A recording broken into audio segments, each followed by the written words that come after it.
என்ன அப்படி அவர் செய்யலையா, இவர் செய்யலையா, இருக்கடா அவங்களுக்கு இருக்கு எவ்வளவோ பார்த்துட்டோம், இது பார்க்க மாட்டோமா?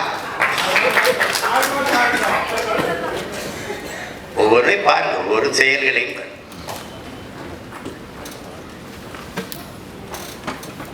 ஒருத்தர். நான் என்ன கேட்கிறேன் இந்த காங்கிரஸ் பெருமக்கள்கிட்ட, நீங்க சோத்துல உப்பு போட்டு சாப்பிட்டீங்களா?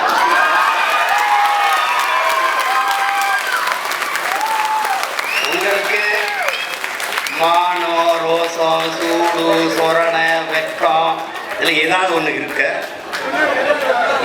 ஆனா எல்லாரும் நல்ல கசங்காத வேட்டி சட்டை மட்டும் வெக்க மயிர் இல்லாம கட்டிக்கிறீங்க.